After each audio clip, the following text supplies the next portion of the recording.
Welcome back guys to untime time moments. आज के दिन हम लोग बात करने वाले हैं सोल लैंड के ऑफिशियल एपिसोड 2 के पार्ट 2 पर। अनटाइम टाइम मोमेंट्स से मैं हूं फैजान। एपिसोड स्टार्ट होते ही सबसे पहले हम देखते हैं भाई अकेला ही इस मॉन्स्टर के साथ फाइट करना स्टार्ट कर देता है और सबसे पहले शायद से अपनी थर्ड सोल रिंग का यूज करते हुए इस मॉन्स्टर पर लाइटनिंग अटैक करने लगता है। हालांकि ये सीन देखने में इतना ज्यादा अच्छा न लग रहा हो, मगर भाई की बॉडी से इमेंट हो रही सारी ही लाइटनिंग क्रेजी लेवल पर उसकी बॉडी से दूर भी फ्लो हो रही थी, जिसका मतलब यह है कि सिर्फ सोल लैंड 2 में कैरेक्टर्स ही चेंज नहीं हुए बल्कि इन सब की बॉडीज और इनकी पावर्स भी काफी ज्यादा इंप्रूव हो चुकी हुई हैं और ये जनरेशन लास्ट की जनरेशन से और भी ज्यादा अमेजिंग है। मगर जैसे ही भाई इस मॉन्स्टर पर अटैक करता है तो ये मॉन्स्टर उस अटैक को बहुत ही ज्यादा आसानी से डॉज करते हुए सीधा शौया और युहाओं पर अटैक करने के लिए आगे बढ़ने लगता है, जिसके अटैक को शौया बहुत ही आसानी से डॉज कर लेती है और इसी के साथ ही युहाओं को यहाँ से लेकर भागना स्टार्ट हो जाती है और भागते भागते जितना हो सके उतना ज्यादा इस मॉन्स्टर की मूवमेंट्स को स्लो कर रही होती है ताकि ये मॉन्स्टर कहीं पर युहाओं पर अटैक ना कर दे। मगर ये मॉन्स्टर भी काफी ज्यादा समझदार होता है, ये सबसे पहले युहाओं पर ही अटैक करने लगता है ताकि इनकी टीम के सबसे ज्यादा कमजोर इंसान को ये सबसे पहले किल कर सके और उसके बाद इसका सेकंड टारगेट शौया होती है। मगर जैसे ही ये दोनों दोबारा से इस मॉन्स्टर के अटैक को डॉज कर लेते हैं तो तब तक भाई यहाँ पर पहुंच चुका होता है, जो कि यहाँ पर आते ही दोबारा से लाइटनिंग का यूज करते हुए इस मॉन्स्टर पर एक फिजिकल अटैक करता है और उसी के साथ ही शौया युहाओं से कहती है भाई एक वॉर सोल मास्टर है जो कि फ्रंट स्ट्राइकर है। उसकी गार्डियन सोल का नाम ब्लू लाइटनिंग टी-रेक्स ड्रैगन है, मगर जबकि ये स्नेक काफी ज्यादा फास्टली मूव कर रहा है तो उसकी वजह से भाई का उसे लॉक कर पाना काफी ज्यादा मुश्किल हो रहा है। जिस सब को देखते हुए युहाओ कहता है मेरी पूरी जिंदगी में सबसे पहली मर्तबा ऐसा हो रहा है कि मेरी मदर के अलावा कोई इंसान मुझे प्रोटेक्ट कर रहा है। जो सुनते ही टियानमेंग युहाओ से कहता है तुम्हारी स्पिरिट डिटेक्शन और स्पिरिट शेयरिंग दोनों ही भाई की हेल्प कर सकते हैं, जिसके साथ ही युहाओ भी अपना माइंड बना लेता है और उसी के साथ ही कहता है मैं ब्रदर भाई की हेल्प करना चाहता हूँ, मैं कोई यूजलेस इंसान नहीं हूँ। जिसके साथ ही युहाओ अपनी फर्स्ट सोल रिंग को वियर करता है जिसका नाम सोल डिटेक्शन होता है, जिसका ओपनिंग सीक्वेंस काफी ज्यादा मिसिंग था और हर दफा इसके ओपनिंग सीक्वेंस को देखकर मुझे इस बात की कंफर्मेशन होती है कि आयसा फशूरा अपने आप में ही काफी ज्यादा अमेजिंग एबिलिटी है। जिसके साथ जैसे ही युहाओ अपनी सोल पावर को एक्टिवेट कर लेता है तो उसी के साथ ही अपनी स्पिरिट डिटेक्शन एबिलिटी को इन दोनों के साथ शेयर करता है, जिसके थ्रू इन दोनों को इस स्नेक की सारी मूवमेंट समझ में आना स्टार्ट हो जाती हैं, जिसे देखकर शौया काफी ज्यादा शॉक होती है और उसी के साथ ही कहती है क्या ये युहाओ की सोल टेक्निक है, ये सच में काफी ज्यादा हेल्पिंग है। जिसके साथ ही हम आते हैं भाई के व्यू पर, जिसके पास की सारी मूवमेंट्स आल्सो काफी ज्यादा स्लो हो चुकी होती हैं। जिसके साथ ही भाई कहता है मेरे 30 मीटर्स तक के डिस्टेंस में सारी चीजें ही काफी ज्यादा स्लो हो चुकी हुई हैं और इवन की उनकी सारी रिफ्लेक्शंस मेरे ब्रेन में डायरेक्टली एंटर हो रही हैं। हालांकि ये शॉट स्नेक काफी ज्यादा फास्ट भी है बट फिर भी मैं इसकी सारी मूवमेंट्स को बहुत ही ज्यादा आसानी से डिटेक्ट कर सकता हूँ और इसके नेक्स्ट मूव को प्रिडिक्ट भी कर सकता हूँ। जिसके साथ जैसे ही ये मॉन्स्टर भाई पर अटैक करने लगता है तो उसी के साथ ही भाई अपनी second soul technique the strongest lightning का यूज करता है, जो अटैक दिखने में काफी ज्यादा माइटी लग रहा था और इतनी देर के बाद हम लोग ब्लू लाइटनिंग टी-रेक्स ड्रैगन को एक्शन में देखते हैं, जिसकी सारी वाइब्स ही काफी ज्यादा माइटी आ रही थी। जिसके साथ जैसे ही इस मॉन्स्टर को हैवी डैमेज मिल जाता है तो उसी के साथ ही भाई शौया को इसे फाइनल ब्लो देने का कहता है, जिसके साथ ही शौया अपने पास से अपनी डैगर को निकालते हुए इस मॉन्स्टर पर अटैक करने के लिए आगे बढ़ने लगती है और बहुत ही ज्यादा आसानी से इस मॉन्स्टर को किल कर लेती है। जिसके साथ जैसे ही ये मॉन्स्टर किल हो जाता है तो ये सब लोग अपनी इस सक्सेस को एंजॉय भी करते हैं। जिसके साथ ही शौया भाई से कहती है मैंने ऐसा कभी भी एक्सपेक्ट नहीं था किया कि हम लोग इसे इतनी आसानी से किल कर देंगे। जब तक मैं ये रिंग ऑब्जॉर्व कर रही हूँ तब तक तुम मुझे प्रोटेक्ट करो। जिसके साथ ही तांगिया इस रिंग को ऑब्जॉर्व करने के लिए बैठ जाती है और इसी के साथ ही यहाँ पर आता है युहाओ, जो कि अपनी फर्स्ट सोल रिंग का यूज करने के बाद ही काफी ज्यादा थक चुका होता है, जिसके पीछे की रीजन युहाओ की कम फिजिकल स्ट्रेंथ है। जिसके साथ ही भाई जैसे ही युहाओ को देखता है तो उसी के साथ ही उसे अपनी सोल टेक्निक का यूज करने और इन दोनों की हेल्प करने के लिए थैंक्स करता है और उसी के साथ ही उसे बताता है अगर तो तुमने अपनी इस सोल रिंग को यूज ना किया होता तो मुझे इस बात का डर है कि मैं इस 1000 ईयर्स के मॉन्स्टर को इतनी आसानी से किल नहीं था कर सकता। तांगिया काफी टाइम से ही लेवल 30 के बॉटलनेक पर पहुंच चुकी हुई थी, जिसकी वजह से हम लोग भी इस मर्तबा स्टारडुबो फॉरेस्ट में मॉन्स्टर हंटिंग के लिए ही आए हुए थे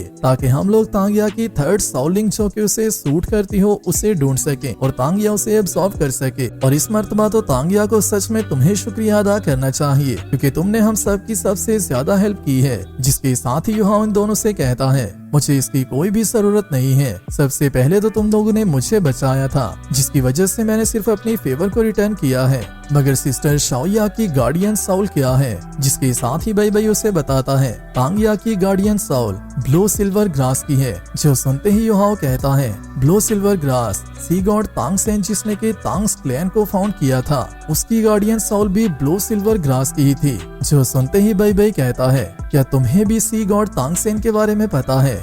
जिसके साथ ही युहाओ कहता है, पूरे साउथ लैंड में ऐसा कोई भी इंसान नहीं है जिसको कि उन ग्रेट पर्सन्स की ग्रेट स्टोरी के बारे में ना पता हो। जब मैं छोटा हुआ करता था तो मेरी मदर ने एक मर्तबा मुझे उसके बारे में बताया था कि आज से 10,000 साल पहले तांग्स क्लैन के फर्स्ट मास्टर तांगसेन ने अपने साथ शेक 7 मॉन्स्टर्स को मिलाकर किस तरह से वुहान एम्पायर को डिस्ट्रॉय किया था, जो कि तब के वक्त का सबसे ज्यादा पावरफुल एम्पायर था। और तांग्स क्लैन का फर्स्ट मास्टर तांगसेन ही ऐसा पहला साउल मास्टर था जिसने के पूरे डोलवो कॉन्टिनेंट की हिस्ट्री तक को चेंज कर दिया था और सारे पैटर्न्स को एक न्यू शेप दी थी। आने वाले साउल मास्टर्स के फ्यूचर को स्टेबल किया था और साउल मास्टर वर्ल्ड में उसी की वजह से आज सारी डेवलपमेंट हो पाई है। उसने पर्सनली एक ऐसे लेवल का ब्रेक थ्रू कर लिया था जो कि साउल लैंड का मास्टर लेवल होता है।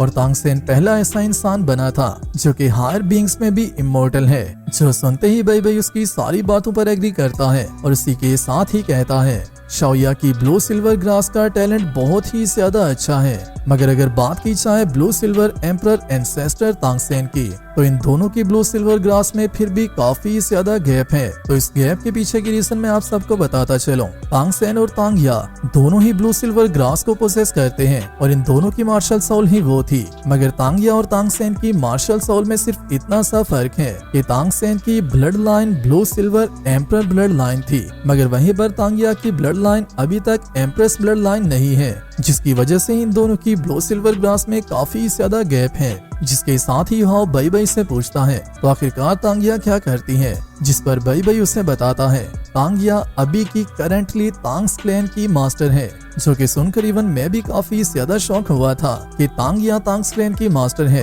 एक इतनी ज्यादा टैलेंटेड लड़की तांग्स क्लैन की मास्टर है, जिसका मतलब ये है कि तांग्स क्लैन दोबारा से राइज होने वाला है और हिस्ट्री की न्यू अचीवमेंट्स को कवर करने वाला है। मगर ये सब बातें करते हुए युहाओ की बॉडी काफी ज्यादा वीक होने की वजह से उसे चक्कर आना स्टार्ट हो जाते हैं। जिसके साथ ही बाई बाई उससे कहता है, तुमने ऑलरेडी अपनी काफी ज्यादा सोल पावर को ट्रेन करवा लिया हुआ है, जल्दी से नीचे बैठ जाओ और मैं यहाँ पर बैठे ही तुम्हें तुम्हारी सोल पावर को थोड़ा सा रिकवर करने में हेल्प करता हूँ। जिसके साथ ही ये सब लोग अपना अपना काम करना स्टार्ट कर देते हैं और कुछ ही देर के बाद तांगिया फाइनली अपनी सोल लिंक को ऑब्जॉर्व कर लेती है, जिस पर बाई बाई उसे कंग्रेचुलेशंस भी करता है। मगर उसी के साथ ही तांगिया कहती है, इस मर्तबा जो मैंने अपनी सोल लिंक को इतनी ज्यादा आसानी से ऑब्जॉर्व कर लिया है, उसके पीछे की रीजन सिर्फ युहाओ है। जिसके साथ ही हम देखते हैं युहाओ को, जो कि जैसे ही अपनी आंखें खोलता है तो तांगिया उसके सामने मौजूद होती है, जिसे देखते ही इवन युहाओ डर जाता है।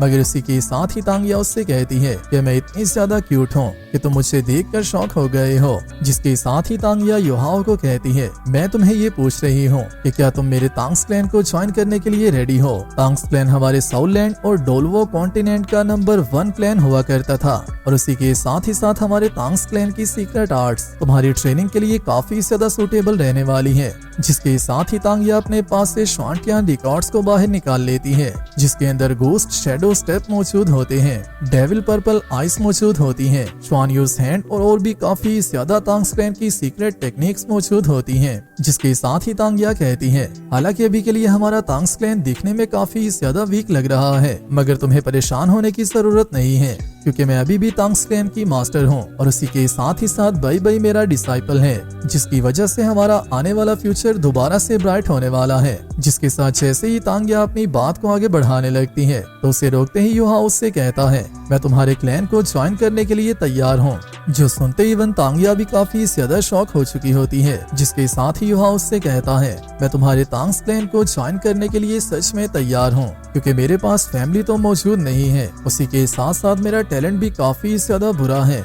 मेरी गार्डियन स्पिरिट भी एक म्यूचुएटेड स्पिरिट है। तुम लोगों ने मुझे बार बार सेव किया है, इवन कि तुम लोगों ने मुझे बचाने के बाद मुझे तुम्हारा क्लैन ज्वाइन करने के लिए ऑफर भी किया है। और मुझे ऐसा लगता है कि शायद से तुम लोगों से मिलना ही मेरी लाइफ का सबसे ज्यादा लकीएस्ट मोमेंट हो सकता है, जिसकी वजह से मैं तुम लोगों के साथ मिलकर तांग्स क्लैन की ग्लोरी को दोबारा से रिगेन करने के लिए तुम सबकी हेल्प करने वाला हूँ। और मेरा भी आज से यही मिशन होने वाला है। जो सुनते ही तांग याबी युहाओ को अप्रूव कर लेती है और उसी के साथ ही इन दोनों से कहती है, जब तक हम लोग स्ट्रगल करते रहेंगे, हार्ड ट्रेनिंग करते रहेंगे, तब तक हम लोग तांग्स क्लैन की रियल नेम, तांग्स क्लैन के रियल स्टेटस, तांग्स क्लैन के रियल रेसिडेंस और तांग्स क्लैन की ग्लोरी को वापस लेने में कामयाब हो जाएंगे। जिसके साथ ही तांग या युहाओ से वहाँ से जाते हुए कहती है, जैसे ही हम लोग यहाँ से बाहर निकल जाएंगे तो स्टारडुआ फॉरेस्ट में मेरे लिए तुम्हारे पास एक और सरप्राइज मौजूद है। मगर उससे पहले तो ये लोग दोबारा से अपने खाने का इंतजाम करते हैं, जहाँ पर बेई अपनी साउल टेक्निक का यूज करते हुए फिशेस को कैच करता है और युहाओ अपनी कुकिंग टेक्निक का यूज करते हुए इन फिशेस को ग्रिल करता है। और ये लोग कुछ टाइम एंजॉय करते हुए भी स्पेंड करते हैं। जिसके साथ ही तांगिया दोबारा से युहाओ से कहती है, यहाँ से बाहर जाने के बाद मैं तुम्हें तांग्स क्लैन की सीक्रेट टेक्निक्स के बारे में बताने वाली हूँ। जिसके साथ ही हम नेक्स्ट वीडियो में देखते हैं बाई जिसने के आल्सो डेविल पर्पल आइस को यूज करना सीख लिया होता है, वो युहाओ को इन सब टेक्निक्स को बता रहा होता है। जिसके साथ ही बाई युहाओ को शॉन यू हैंड्स भी शो करवाता है, इवन के ghost shadow step, hundreds of dark weapons और इवन के ड्रैगन कैचिंग क्रेन भी यहाँ पर मौजूद होती है, जो कि तांग्स क्लैन की टॉप सीक्रेट टेक्निक्स में से एक थी और ये मुझे सबसे ज्यादा अमेजिंग लगती थी। जिसके साथ ही इन सब टेक्निक्स को देखते हुए युहाओ काफी ज्यादा मिस हो जाता है और उसी के साथ ही बाई उसे सारी टेक्निक्स को थोड़ा थोड़ा सिखाना स्टार्ट करवा देता है। मगर ये सब होते हुए काफी ज्यादा टाइम गुजर जाता है और कम फिजिकल स्ट्रेंथ होने की वजह से युहाओ को काफी ज्यादा फेलियर भी फेस करना पड़ता है। इवन के एक वक्त के लिए आकर तांगिया भी इस बात पर सोचने लगती है कि क्या युहाओ इन सब को मास्टर कर पाएगा या फिर नहीं।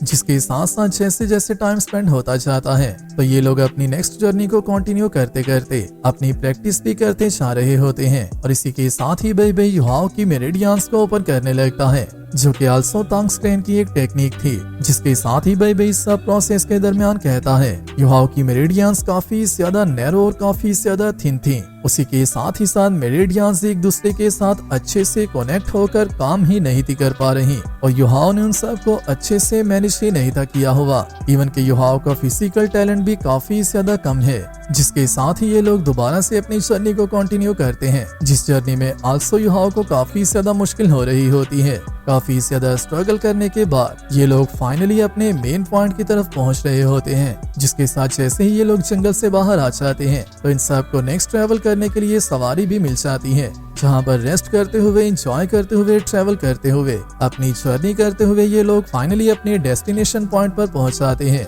जो कि श्रेक सिटी होता है, जो दिखने में बहुत ही ज्यादा कूल लग रहा था। जिसके साथ ही तांगिया बताती है, इस जगह का नाम श्रेक सिटी है। यहाँ पर पूरे वर्ल्ड की नंबर 1 एकेडमी श्रेक एकेडमी है, जहाँ पर हम लोग जाने वाले हैं। जिसके साथ ही बाई युहाओ को बताता है, श्रेक एकेडमी में जो लोग भी एक्सेप्ट हो जाते हैं वो लोग इलाइट्स में भी इलाइट्स होते हैं। उन लोगों की कल्टीवेशन और उनकी टेक्निक्स टॉप लेवल पर पहुंच जाती हैं। ये रियल साउल मास्टर्स की बर्थ प्लेस है, जहां से वर्ल्ड लेवल साउल मास्टर पैदा होते हैं और ये पूरे वर्ल्ड की टॉप नंबर 1 एकेडमी है। जो सुनते हुए युहाओ यहाँ के लिए सच में काफी ज्यादा एक्साइटेड हो चुका होता है। जिसके साथ ही हमारा एपिसोड यहीं पर कंप्लीट होता है। हालांकि सीरीज काफी ज्यादा फास्टली ही मूव कर रही है, मगर फिर भी मैंने मांगा को एक्सप्लेन करना स्टार्ट कर दिया हुआ है, जिसे कि मैं नेक्स्ट नॉवल पर अपलोड कर रहा हूँ। और अगर तो आप सबने अभी तक उसे नहीं देखा तो आप लोग एपिसोड 1 से ही उसे डीपली जानना स्टार्ट कर सकते हो। वीडियो अच्छी लगी है, वीडियो को लाइक कर दो